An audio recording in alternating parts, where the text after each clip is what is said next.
A mensagem que nós vamos estudar hoje, irmãos, ela tem um título assim meio filosófico: Preparados para o dia em que o futuro se tornará passado. Está preparado? Está preparado? Como fosse a pergunta também. Para o dia em que o futuro, um dia nós falamos, Jesus vai voltar, um dia a porta da graça vai se fechar, um dia tudo terá terminado. Está preparado para esse dia? Você sabia que o preparo é agora? O preparo para uma prova no vestibular é antes, não é verdade? Não é no dia. Não é no dia. Quem não se preparou para a prova, no dia é certeza de uma coisa: será reprovado. E é exatamente a mensagem de hoje, irmãos. Vai ser para esse lado aqui. Nós precisamos estar preparados. E Jesus deu várias, pessoalmente e através de seus discípulos e seus profetas, mensageiros, durante toda a vida. Ele tem dito: vocês estejam preparados, vigiai, estejais atentos, né? Para vocês não serem pegos de surpresa. Eu quero chamar vocês para nós abrirmos a Bíblia no capítulo 16 de Apocalipse. Capítulo 16, o verso 15. Capítulo 16 de Apocalipse, o verso 15.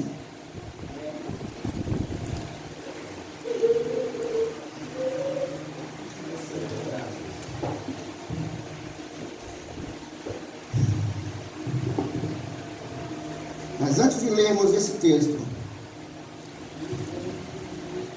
eu quero contar para vocês. Vocês um dia ouvirão a minha mensagem através da mídia. Os irmãos aqui já ouviram um pouco do que eu vou contar agora. Irmãos, eu tinha feito um plano de não ficar contando coisas da minha vida, porque eu já vou abrir aqui um parênteses e dizer o seguinte, irmãos: não é para me humilhar que vou contar isso. Não é para me gloriar que vou contar isso. Não é para se comparar com ninguém que vou contar isso. Mas no decorrer da minha vida, muito jovem, desde muito jovem, eu sonhei muitas e muitas vezes estando na igreja nu. Que vexame.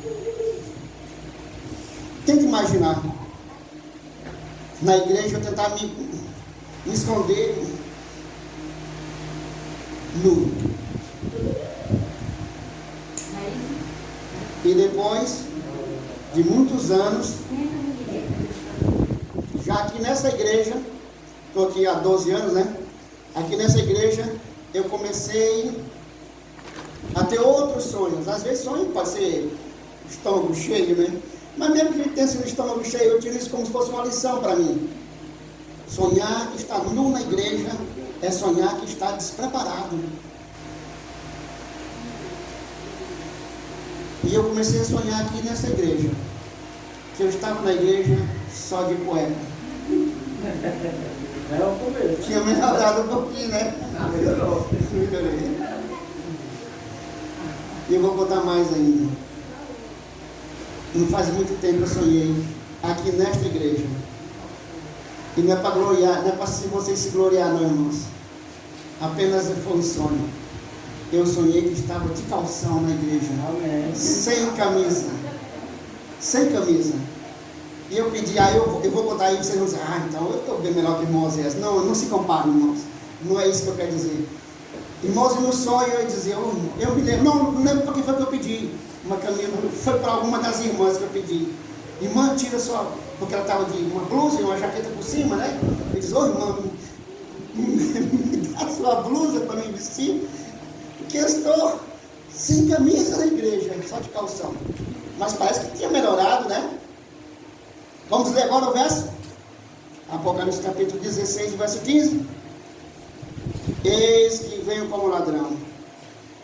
Bem-aventurado aquele que vigia e guarda as suas vestes, para que não ande nu e não se vejam as suas vergonhas. Jesus está dizendo: bem-aventurado aquele que vigia. e guarda as suas vestes. E esse texto de falar de vestes quer dizer caráter. Cuida com o seu caráter. Vigia, para que quando Jesus vier não lhe pegue nu.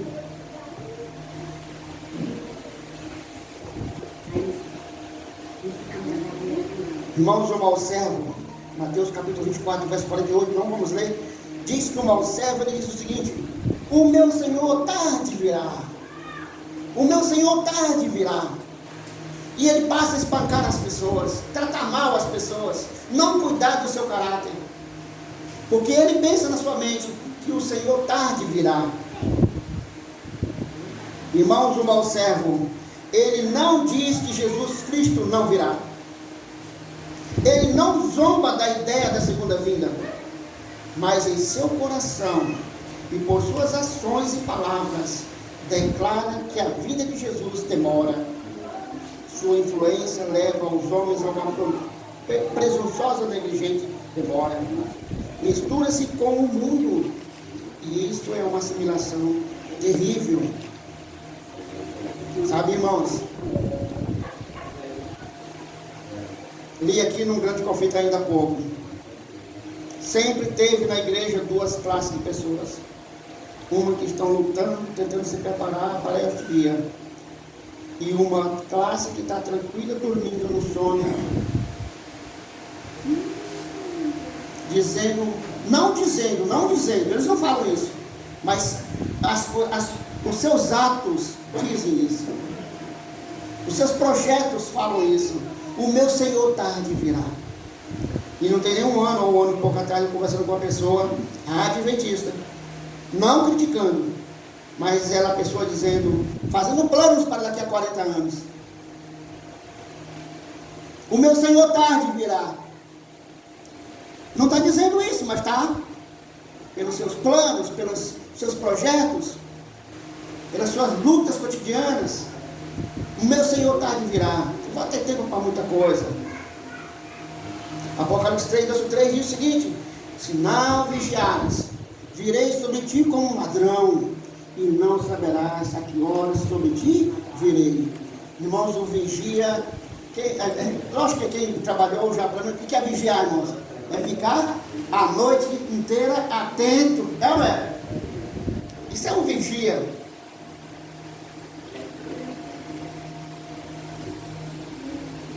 Eu vou contar rapidinho aqui. Há muitos anos atrás, eu era jovem, muito jovem. Eu conversei com um vigia. Ele disse que, olha, Osés, a gente dorme em pé. Já aconteceu, ele disse, já aconteceu. De eu estar lá no meu posto, em pé, e eu vi uma pessoa ali, que vem de lá, e ele só lembra que ele viu lá, e depois já estava lá na frente. Quando ele passou aqui na frente, ele estava dormindo. O que diz a Bíblia? Se não vigiares, virei sobre ti como ladrão. Isso aqui não fosse ladrão? Não pegaria o vigia dormindo?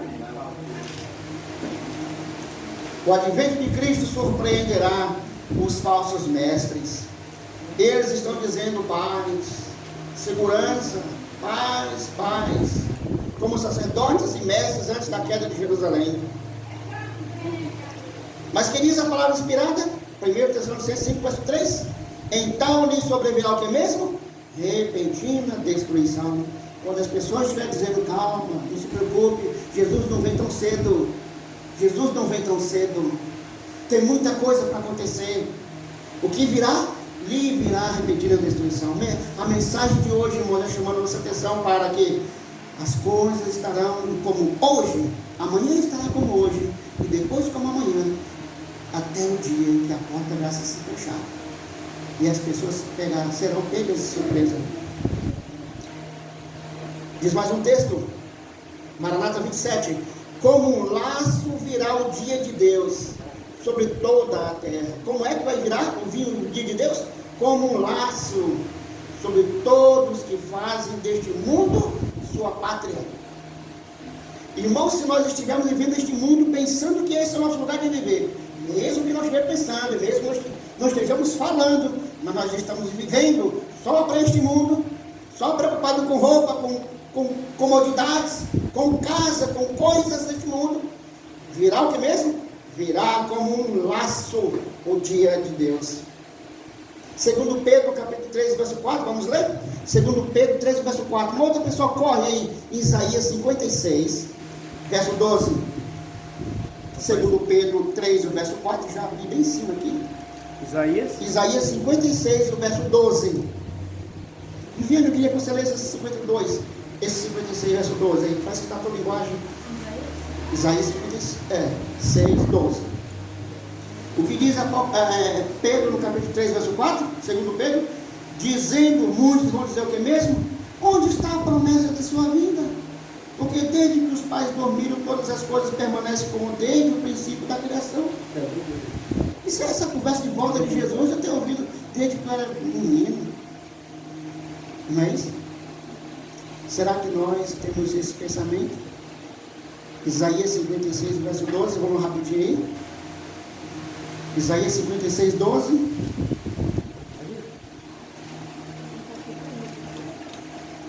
Vamos para lá, todo mundo. 56, 12. Vai, me vir, lê. Venham, cada um grita, tragam-me vinho, bebamos nossa dose de bebida fermentada. Lê novamente. Venham, cada um grita, tragam-me vinho, bebamos nossa dose de bebida fermentada, que amanhã será como hoje, e até muito melhor. Não se preocupem, o dia de amanhã vai ser como hoje, vai ser melhor ainda. Vamos beber, vamos curtir.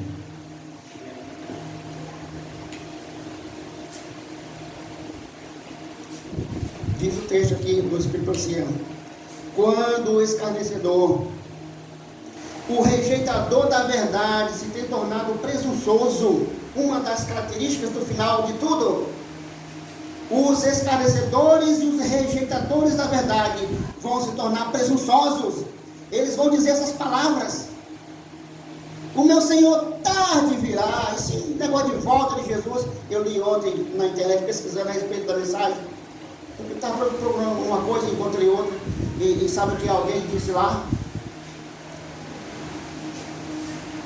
Para que Jesus vai voltar? Ele já veio aqui. Para que ele vai voltar? Quando o escarnecedor e rejeitador da verdade se tem tornado presunçoso, e você, eu não tenho vídeo, mas eu tenho ouvido falar. Estão zombando de Deus no carnaval, estão zombando de Deus nas músicas, não é? Estão zombando de Deus nos vídeos, nos programas humorísticos. Estão tirando a onda da cara de Jesus, não é? Quando é isso? São sinais dos fins dos dias. O escarnecedor vai tirar a onda da cara de Deus, de Jesus. Uma outra coisa, quando a rotina do trabalho, nos vários ramos de ganhar dinheiro, é prosseguido sem consideração para com os princípios, a pessoa só pensa em ganhar dinheiro. Ele não pensa em ser honesto, em ser bondoso, em falar a verdade no negócio. Só pensa em ganhar. E se ele falar a verdade, ele não ganha. Então ele mente, ele encobre. E aí pode entrar até mesmo em falar a Bíblia fora do contexto, usando a Bíblia mentindo, fazendo com que a Bíblia minta. E um terceiro, quando o estudante está ansiosamente buscando o conhecimento de tudo, menos da Bíblia, Cristo vem como ladrão. Está acontecendo essa coisa hoje? Quantos de nós não estuda aí quantas horas por dia, mas a Bíblia nem um minuto? Quantos de nós trabalham o dia e a noite, mas a Bíblia nem um minuto? Nós dizemos que acreditamos na volta de Jesus, falamos que acreditamos nisso, mas a nossa vida está dizendo o que mesmo? Ou o contrário. Ou o contrário. Irmãos, um dia o futuro será passado. Um dia o futuro será passado. A volta de Jesus vai acontecer. A porta da graça vai se fechar. E eu escolhi alguns exemplos aqui, 5 exemplos bíblicos disto que eu estou dizendo. O primeiro exemplo, irmãos, é do dilúvio. Deus chegou para Noé e disse: Noé, o negócio é o seguinte: o mal deste mundo estava tão grande que eu vou dar só 120 anos para eles. Uma criança que nasceu naquele dia, irmãos, ficou velho com 120 anos. Ouvindo um maluco, talvez até arrumou um emprego na construção da arca, né, irmão Gedilton? Rapaz, ele pequenininho dizia, papai, quando eu crescer, eu vou acabar nessa arca bem. E eu vou ganhar dinheiro. E ele construiu uma casa, à custa de Noé, que estava vendendo tudo para construir aquilo. E pregando todo dia. Olha, vai chover muito. Vai alagar tudo. Entre aqui na água para se salvar. O que as pessoas diziam? Esse aí é maluco, ó. Esse futuro nunca chegará, né? Nunca vai acontecer. 120 anos, irmãos, dia após dia, um dia como o outro. Todo dia era um dia como o outro. Mas chegou na última semana. Aí eu quero chamar a atenção de vocês a mensagem de hoje, irmãos. Tudo acontecia como sempre, mas na última semana aconteceu algo estranho. O que aconteceu? Os animais sozinhos vindo da mata, da floresta. E com um casalzinho, 7 casais. Sabe o que diz o Espírito Santo? Muitos acreditavam na pregação de Noé. Eles faziam planos de entrar na arca. Mas era a multidão dizendo, isso é loucura, rapaz.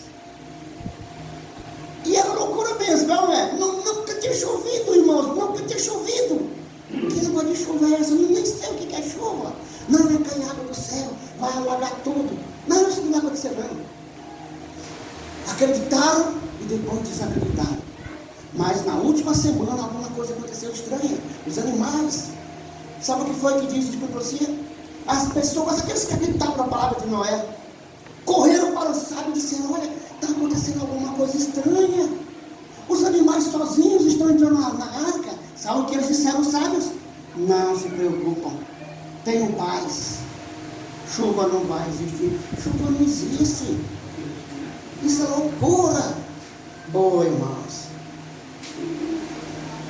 Mas no 8º dia, a água caiu. E aqueles que tiveram 120 anos de chance, de oportunidade, agora todo mundo queria entrar na arca, não é? Agora todo mundo queria entrar na arca. Não tinha mais chance. 7 dias atrás tinha se fechado. Os dias se passaram durante 120 anos, mas um dia se fechou. E o futuro chegou para eles. E agora já era passado. Um outro exemplo bíblico foi a libertação do Egito, irmãos. Deus chamou Abraão e disse a Abraão, o negócio é o seguinte, Gênesis 15, eu vou dar essa terra para você. Para você não, eu vou dar para a sua geração. Você vai viver, a tua geração vai viver peregrina durante 400 anos. E depois de 400 anos eu darei essa terra para a sua descendência. Irmãos, e passaram-se 400 anos. 400 anos, eu estou falando novamente aqui. Um dia após o outro. Um dia do mesmo jeito que o outro. 400 anos. E o futuro não chegava. Até quando? Até 4 meses antes disso acontecer. Alguns historiadores falam 45 dias. As pragas caíram durante 45 dias. Quando Moisés chegou lá e disse, deixa o meu povo sair. Deus está dizendo, deixa o meu povo ir embora. E o rei, você sabe da história. Chama atenção para vocês de novo. 400 anos passaram do mesmo jeito. E as pessoas achando, isso nunca vai acontecer. 45 dias antes de acontecer, algo começou a acontecer. As pragas começaram a cair. E o povo foi liberto. Porque Deus tem palavra. Amém por isso? Amém. O terceiro exemplo, irmãos. O cativeiro babilônico. Deus, por intermédio de Jeremias, disse: Jeremias, fala para o povo. Eles serão escravos durante 70 anos sobre os babilônicos. E Daniel foi um dos que foi levado cativo. E dia após dia passaram-se, um dia como o outro. 70 anos se passaram. Lembra da profecia de Daniel 2? Deus disse, ó, e isso era simultâneo. Na hora que Babilônia caísse, Israel seria liberto. O Judá seria liberto.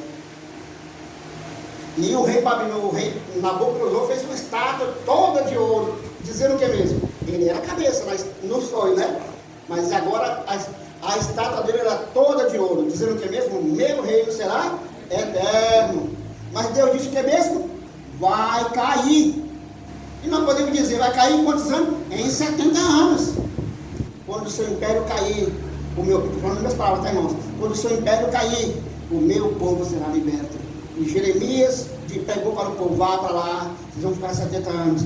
Dia após dia se passaram, um dia como o outro, durante 68 anos. E Daniel, lendo Jeremias, descobriu essa profecia. Ah, meu Pai do céu, está chegando o dia. Oh, irmãos, Daniel com 70 anos, quase 70 anos de escravo. Está chegando o dia em que Deus prometeu que iria se libertar o seu povo. Mas eu quero chamar a atenção de vocês, irmãos.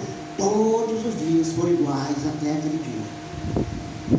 Até o último dia, todos os dias foram iguais. Mas naquela noite, as pessoas, os zombadores, os escarnecedores, estavam zombando de Deus, dizendo que o seu reino não caía, não é isso? Que o seu reino não caía. Aquele dia à noite caiu.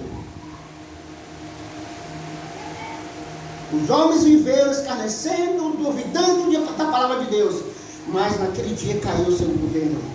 E Israel foi liberto. Judá foi liberto. O quarto exemplo, irmãos, de Sodoma e Gomorra. Aquele povo mau, ímpio, e que Jesus próprio desceu do céu. Jesus o próprio desceu do céu. E foi conversar com Abraão. Vocês conhecem a história? Tudo parecia igual todos os dias. Até aquela última noite, onde os zombadores, os escarnecedores, não é isso? Zombaram e escarneceram dos anjos vindos do céu.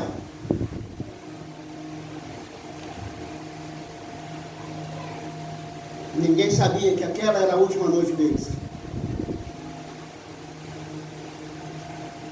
E por último, irmãos, a destruição de Jerusalém, no ano 70.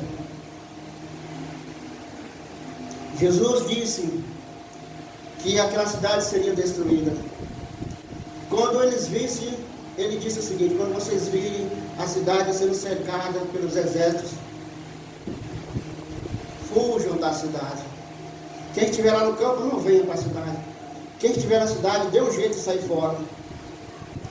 E aí vocês sabem, irmãos, eu vou contar rapidinho aqui. Os romanos cercaram a cidade, e este era um dos sinais de que a cidade seria destruída. E Jesus disse: quando vocês verem a cidade sendo cercada, fujam. Fugir como? Estava cercado. De repente o exército recuou. O exército romano recuou. Não vou contar, não precisa contar agora o porquê. O que fizeram os judeus? Foram em perseguição dos romanos. E fizeram uma grande derrota. Os coitados, porque quando você está de costa querendo fugir, os outros vêm para te atacar. Sabe? Duas coisas eu vou falar aqui rapidinho. A primeira foi que quando os judeus foram atacar os romanos e tiveram uma vitória, por exemplo, se engrandeceram. Jesus disse o que mesmo? A cidade vai ser destruída. Mas eles disseram o que mesmo? Nos seus atos? A cidade não será destruída. Nós seremos vitoriosos. Vamos vencer o exército. Assim como vencemos dessa vez, a gente pode vencer outra vez. E eles se rebelaram contra os romanos. E aí foi a sua derrota. Mas a outra coisa para dizer foi o seguinte: Jesus disse o que mesmo? Foi porque aqui, quando vocês viram o exército cercado, vocês fugem. Fugir como? O exército saiu. Aí de repente, mas ainda estavam lá os judeus lá dentro ainda. Como saíram os crentes lá de dentro? Saiu também os judeus atrás dos romanos. Ficou quem lá, irmãos? Só os crentes. em Jesus, livres para ir embora, sem nenhum empecilho, nenhum soldado romano atrapalhando, nenhum soldado judeu atrapalhando. E eles deram no pé, foram embora.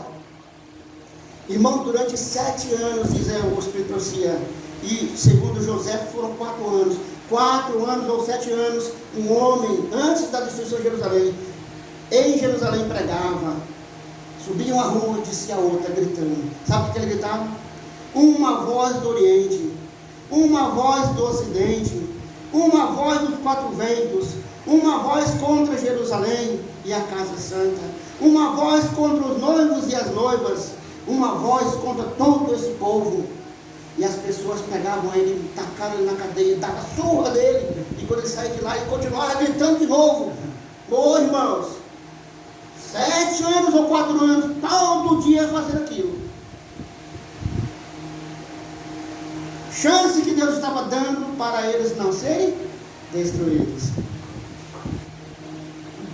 E enquanto aquele homem pregava e dizia, Jerusalém será destruída, o templo será destruído, ai, ai, ai. O que diziam os sacerdotes? Paz, paz, calma, tenham segurança. Eu já li um texto aqui. Os líderes religiosos diziam, tenham paciência. Hoje o João Pedro citou um textinho do grande conflito, foi João Pedro. Eles estavam, infelizmente, irmãos, mais de 1 milhão de judeus morreram. Por quê? Desacreditou da palavra de Jesus. Desacreditou da palavra de Jesus. E o próprio Tito, Flávio José, que era um historiador, que andava nessas coisas para poder escrever as histórias, disse que Tito, irmãos, quando viu o templo, ele se maravilhou e disse, nenhum soldado façam nada contra esse templo. O Espírito de Profecia fala isso aí também, de Tito. Ele foi tentar apagar a chama do templo. Irmãos, o templo era construído de pedras, cedro e ouro. Agora pensa cedro bem sequinho, irmão. É um combustível terrível. E Tito gritava, não ataque o templo, mas lá estava cheio de gente, os soldados irados. Os soldados estavam irados porque 3 anos atrás eles tinham sido atacados pelas costas, traiçoeiramente, e eles não seguiram as ordens do seu general, jogaram flecha com fogo, sabe o que diz Tito, irmãos? Deus do céu destruiu esse templo, não fomos nós que destruímos. A citação de Ellen White no Grande Conflito, ele fala assim que um soldado sem rumo nenhum, com uma flecha inflamada, sem rumo nenhum, lá no templo, foi lá dentro do templo e acabou. Pegou fogo, incendiou, não conseguiram. Tito tentou ainda apagar, e aí quando viu que não dava certo, ele só saiu de dentro e deixou qualquer coisa. Agora eu pergunto para vocês, irmãos, quem é que disse que o templo seria destruído? O próprio Jesus. Tito disse, não vamos destruir, não é isso? Os judeus disseram, não vai ser destruído. Mas o próprio Jesus disse que será destruído. E aqui não vai ficar nenhuma pedra sobre pedra. Irmãos, Deus sempre tem dado aos homens a advertência dos juízos por vir. Aqueles que tiveram fé na mensagem por ele enviada para seu tempo e agiram segundo sua fé em obediência aos seus mandamentos, escaparam ao juízo que caíram sobre os desobedientes e incrédulos. Eu quero chamar nossa atenção para a incredulidade, irmãos. Só acreditar não adianta. Lembra a história de Noé? Muitos acreditaram na conversa de Noé, mas eles obedeceram. O que diz a Bíblia? Satanás crê que estremece. Qual é o grande problema dele? Não obedece. Não adianta só acreditar, irmão Jesus. Mas eu creio na volta de Jesus. Está se preparando para esse dia? Está cuidando das tuas vestes, como diz Jesus? Está cuidando do seu caráter? Ou você é um crente que na igreja é uma coisa e lá fora é outra? Está se preparando para esse dia? Noé, irmãos, obedeceu. e foi salvo. E eu sei que vocês sabem, mas eu vou chamar a sua atenção para isso. Noé, irmãos, não levou nenhum irmão. Nem o irmão dele ele levou. Não levou nenhum sobrinho. Não levou nenhum cunhado. Não levou nenhum parente. Fora aqueles lá, por misericórdia Deus deixou que eles fossem. Diz a Escritura, por misericórdia, por amor a Noé, Deus salvou sua família. Como eu queria ter esse privilégio. Por amor a mim, salvar minha família. Por amor de vocês, me salvar. Pelo amor de Deus. Sempre tem sido assim, né, irmão? Por amor de alguém, eu tenho um compromisso com Abraão e esse compromisso, né? Ló, irmãos, colocou-se sob a guarda de um mensageiro de Deus e foi salvo. Quase só. Quase só. Hoje o irmão Janilo citou aqui.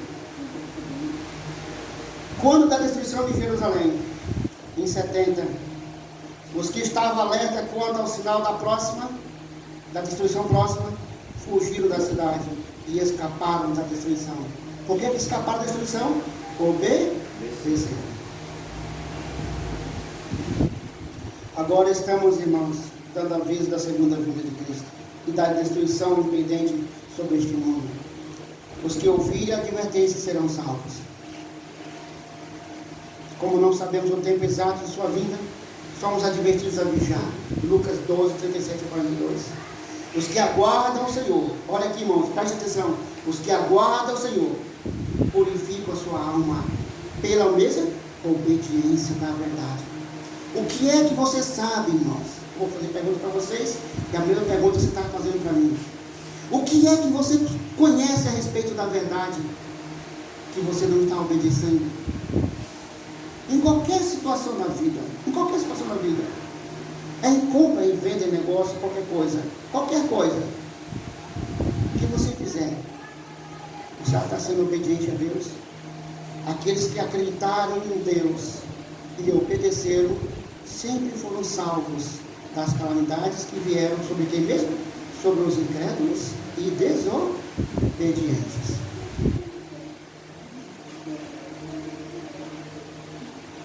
Cada um das gerações que se passaram receberam uma mensagem especial para o seu tempo. No tempo de Noé era o que mesmo para a mensagem especial? Ou a mensagem para o tempo? Ou a verdade presente era o que mesmo? Vai chover, entre na água. Noé, Enoque, Abraão, Moisés, todos eles tiveram a mensagem para o seu tempo. Cada um declarou a verdade para o seu tempo. Assim é onde o servo de Cristo agora dá especial advertência à sua geração. Sabe, irmãos,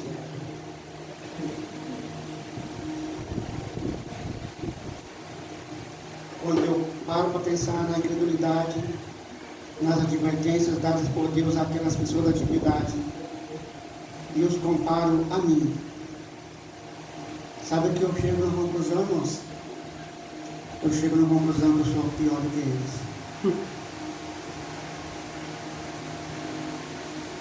E curiosamente, irmãos, o Espírito de profecia diz o seguinte: às vezes talvez nós criticamos Adão e Eva, criticamos os antediluvianos, mas nós somos piores do que eles. Por que vocês acham que é, irmãos? Nós somos. Por que será? Porque nós temos um conhecimento que eles não tinham. Nunca tinha chovido. Nunca tinha chovido. Como que vai chover que vai alagar tudo? Adão, o primeiro pecador, não tinha experiência. A coitadinha da Eva não tinha experiência. Oh, irmãos, mas nós temos. Nós temos 6.000 anos de história. Experiência dessas pessoas que erraram. Experiência do parente que errou. Experiência do neto, do avô que errou. Está entendendo o que eu estou dizendo? experiência do rei que errou, experiência de tantos. Por que cair no mesmo erro? Por que cair no mesmo erro? Você e eu somos mais culpados do que esses que erraram no passado. Porque nós estamos errando. Além de que, não acreditando na palavra de Deus, temos o exemplo das pessoas do passado. Não sejamos tão burros ou tão ignorantes. Eu não estou falando de ignorância, de ser bruto, de se perder, consciente. Vou repetir aqui, irmãos. Quem é que se perderá? Os incrédulos e os desobedientes. Não adianta você acreditar na volta de Jesus se você é desobediente. Vai se perder. Vai se perder. Irmãos, eu vou dizer de mim, diga isso de você, não sei. Cuidado para não errar. Eu sei que eu sou pior do que aquelas pessoas, porque eu tenho mais luz, porque eu tenho o exemplo deles. Indiscutivelmente, irmãos, todos nós temos mais conhecimento da revelação de Deus do que nossos antepassados. Aqueles homens olhavam para as estrelas e eles imaginavam coisas, é verdade? Hoje os telescópios olham para o universo, não é? Quanto conhecimento! Quanto conhecimento! As pessoas antigamente acreditavam que a terra era de um jeito, acreditavam que era de outro, tentavam provar as coisas. Hoje nós temos claro, é ou não é? Muito mais clareza. Quando nós vemos hoje o poder, hoje nós vemos na lição de Sabatina, quando vemos o poder de Deus, um Deus maravilhoso, um Deus do universo, e quando o conhecimento que nós temos hoje, irmãos, é um conhecimento que diz Deus realmente é muito poderoso. E o último texto que nós não vamos ler, Apocalipse 22, verso 12, diz o seguinte: eis que cedo venho, e o meu galardão está comigo, para dar a cada um segundo a sua obra. Sabe, irmãos, na parábola das 10 virgens, todas estavam dormindo. Um grupo estava dormindo preparadas, não é? E o outro grupo estava dormindo também, mas despreparadas. O que disse Jesus no primeiro texto que nós lemos? Fique esperto, vigiai, estáis atento, porque eu vou chegar como um ladrão. Coloquei, acho que foi no meu estado, não sei se foi, que dia foi hoje, não sei mais. Ele chegará à meia-noite. Acerte as contas com Deus no pôr do sol. Não vá dormir sem acertar as contas com Deus. Não espere que Ele virá muito tarde. Sabe, irmãos, eu quero acordar. Eu quero estar vigiando quando Jesus voltar. Não é só Jesus voltar, irmão, a gente sabe disso, que antes de Jesus voltar, a porta da graça se fecha. Quando essa porta se fechar, eu quero estar vigiando, para não ser pego de surpresa. Você também, irmãos? Amém. Você quer estar preparado? Amém. Você quer estar vigiando, em obediência? E eu digo para vocês uma coisa, irmãos, terminando aqui. Olhe para a sua vida. Você é um servo obediente? Ou é um crente desobediente? Que sabe de tudo, mas não pratica? Sou eu um crente desobediente?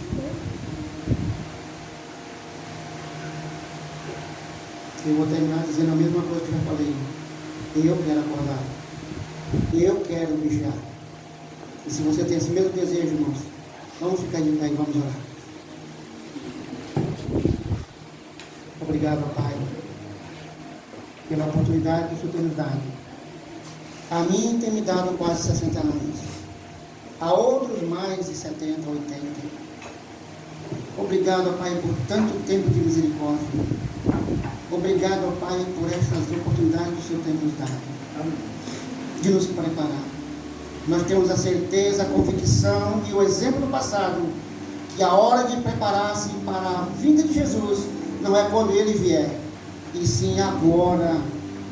E eu quero acordar do sono. Eu quero estar preparado quando Jesus vier. Quando a porta da graça se fechar, meus irmãos aqui também querem. Senhor, vem trabalhar no nosso coração. Envia o Teu Espírito nos ajudando para estarmos alertas. Porque nós sabemos que quando Ele vier, quando a porta se fechar, tudo terá sido passado. O futuro chegou e agora é passado. E nós queremos estar preparados. Salva-nos, ó Pai, para o Teu reino. É o que te pedimos em nome e por amor de Jesus. Amém.